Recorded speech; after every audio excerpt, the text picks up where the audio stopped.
아주 유명했던 프로그램이죠. 사랑과 전쟁에서 어. 친구 선생님이 4주 후에 뵙겠습니다.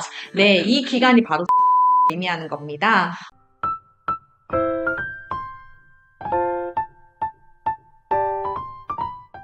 안녕하세요. 이김의 변호, 이민정. 김혜경 변호사입니다. 반갑습니다. 네, 요즘 연예계가 또 이혼으로 아주 시끄럽습니다. 네. 이전에 조정이혼 컨텐츠 찍으면서 한번 언급한 적이 있는 박지훈 전 아나운서 이혼 사건, 지금 한창 절차가 진행 중인 것 같은데 아마 친권 양육권 부분 문제, 관련해서 네. 두 분 사이에 좀 다툼이 있는 것 같아요. 그래서 서로 이제 SNS 상으로 좀 공격을 하기도 하고 그런 내용들이 기사화되기도 했었고요. 또 최근에는 황정은 배우, 네. 2020년도였나요? 그때 이혼 조정 절차를 한번 진행하시다가 다시 이제 재결합해서 잘 사시는 걸로 보였는데 최근에 또 뭔가 사건이 터진 것 같습니다. 그래서 그 인스타에 막 남편분 저격 뭔가 암시하는 듯한 댓글이 난리가 네. 났더라고요. 그래서 이제 기사가 나온 거 보니까 이제 이혼 소송 절차 진행하고 있다라는 네. 이제 기사가 나오고 있는데요. 이렇게 핫한 키워드 이혼. 네. 네, 오늘도 한번 재밌게 얘기해 보려고 하고요.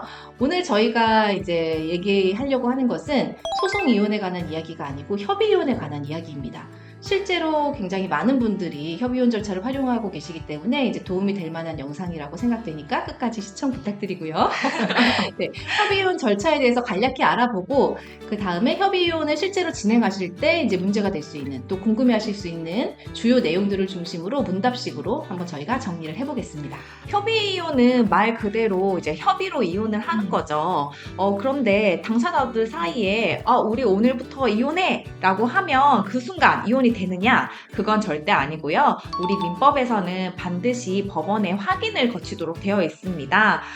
결국 이제 혼인은 이제 혼인신고서를 작성을 해서 제출하는 걸로 아주 간단히 끝나는데 이혼의 경우에는 법원의 그 절차가 필요하다는 것에서 굉장히 차이가 있죠. 그래서 협의혼을 하기 위해서는 가장 먼저 부부 일방의 주소지 또는 등록 기준지 관할 법원에 방문을 하셔서 협의 이혼 의사 확인 신청서를 작성해서 제출하셔야 되고요. 만약에 미성년자의 사건 본인이 있다라고 한다면 그 사건 본인에 대한 친권 양육권에 대한 사항도 정하셔야 되고 또 양육비를 어떻게 부담하실지 그 부분도 정해서 제출하도록 하고 있습니다. 그리고 또 사건 본인이 있는 경우에는 부부 모두 자녀 양육에 관한 그 안내와 교육을 받도록 그렇게 하고 있죠. 네, 그 이후에는 이제 숙려 기간을 반드시 거쳐야 되는데요. 숙려 기간은 말 그대로 또 뭐 이혼에 대해서 너희 두 사람 다 좀 더 깊게 고민을 해보렴라는 그 기간이고요. 이거는 아주 유명했던 프로그램이죠. 사랑과 전쟁에서 친구 선생님이 4주 후에 뵙겠습니다. 네, 이 기간이 바로 숙려 기간을 의미하는 겁니다. 미성년 자녀가 없는 경우에는 숙려 기간이 1개월이고요. 미성년 자녀가 있는 경우에는 숙려 기간이 3개월입니다. 숙려 기간을 모두 거치고 난 이후에 부부는 다시 법원에 가서 우리 이혼하는 거 맞아요 라고 다시 한번 의사를 확인을 시키고요. 그 다음에 이제 자녀가 있는 경우에는 양육비 부담 조서를 작성하게 됩니다. 네, 이 절차가 모두 끝나면 법원에서는 이혼 의사 확인서 등본을 이제 교부를 해주는데요.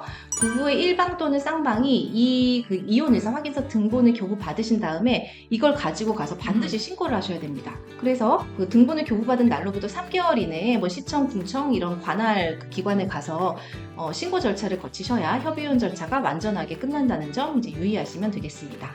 이제 지금부터는 협의혼에 대해서 많은 분들이 궁금해하시는 부분에 대해서 저희가 질문 답변식으로 한번 준비를 해봤는데요. 남편이 해외에 거주하고 있어서 같이 법원에 갈 수가 없는데 그러면은 협의혼 절차 진행할 수 없나요? 라는 질문인데요. 정답은 X입니다. 원칙적으로 부부가 함께 법원에 가야지만 협의 이혼이 가능한 거는 맞는데 만약에 상대방이 해외에 거주하고 있는 경우에는 협의 이혼 의사 확인 신청서를 제출을 할 때 재외국민 등록부 등본을 같이 첨부해서 제출하면 되고요. 그거를 받은 이제 가정법원은 관할 재외공간을 통해서 상대방의 이혼 의사를 확인을 하고 상대방이 저도 이혼하는 거에 동의를 해요 라는 의사 표현을 한다면 협의 이혼이 가능합니다.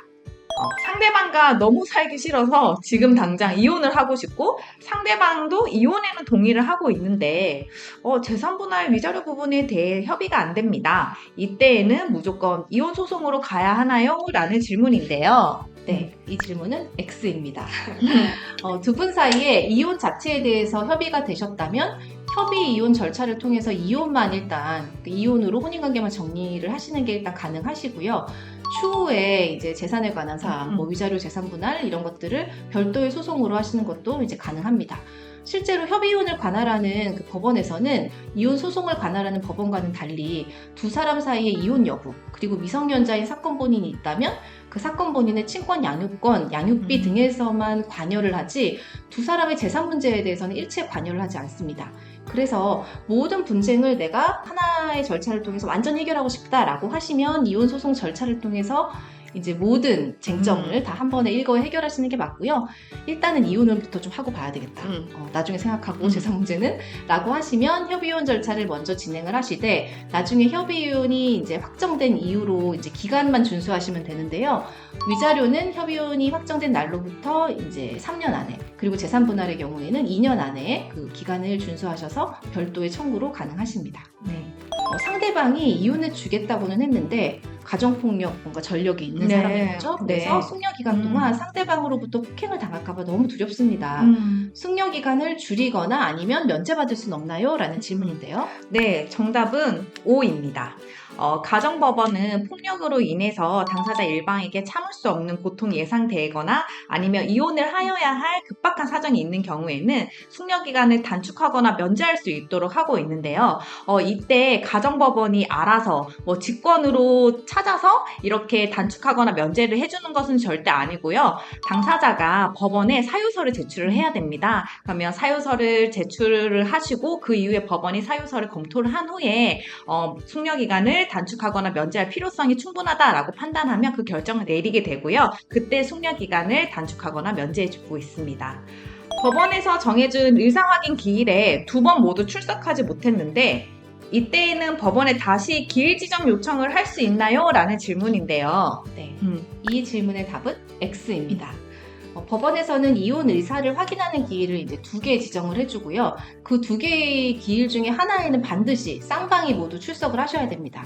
만약에 그 2개의 기일 중에 하나에도 이제 출석을 안 하셨다라고 하면 협의이혼 절차는 이제 무산되시는 거죠. 그래서 법원은 협의이혼 신청을 취하한 것으로 보고 사건을 종료해 버립니다. 그래서 2번 모두 출석하지 못하면 협의이혼 절차를 처음부터 다시 진행하셔야 되는 거고요. 그래서 내가 출석은 할 예정인데 어떤 피치 못할 사정이 생겼다라고 하면 기일 변경 신청서를 먼저 제출하셔서 반드시 출석을 하셔야 됩니다. 실제로 저희가 상담을 해보면 협의이혼 절차를 진행하시다가 숙려 기간 동안에 당사자 일방의 마음이 변하거나 분쟁이 생겨서 협의이혼 의사 확인 기일에 출석을 하지 않는 바람에 협의이혼 절차가 무산되고 이혼 소송으로 오시는 그런 상담자분들 저희가 많이 만나게 됩니다. 네. 협의이혼을 하기로 했는데 상대방 얼굴도 보기 싫어. 그리고 법원에도 못 갈 것 같은데 변호사님이 좀 협의이혼 절차 대리해서 진행해 주시면 안 되나요? 이런 질문 저희가 많이 받는데 어떤가요? 네. 안타깝게도 X입니다. 협의이혼은 변호사가 절대 대리를 해줄 수가 없고요. 당사자가 반드시 법원에 출석을 해야 하는 그 절차입니다. 그래서 만약 당사자 얼굴이, 그러니까 상대방 얼굴이 정말 꼴도 보기 싫고 만나기도 싫다, 한 공간에서 숨 쉬는 것도 싫다라고 하면 그냥 처음부터 변호사를 통해서 이혼 절차를 진행하셔야 되고, 만약에 뭐 협의가 다 된 사항이다라고 하면 뭐 이혼 조정을 통해서 진행하시면 될 것 같습니다.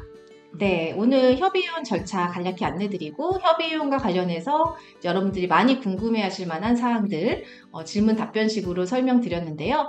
도움이 되셨으면 좋겠고요. 오늘 그 영상 보시고 협의이혼에 관해서 좀 더 궁금한 점이 있으시다. 뭐 본인의 사건이 이러이러한데 어떤가요? 라는 자유로운 질문 댓글로 남겨주시면 저희가 또 답변 드리도록 하겠습니다. 네, 오늘 영상이 도움이 되셨기를 바라며 지금까지 이김의 변호였습니다. 여러분 또 만나요.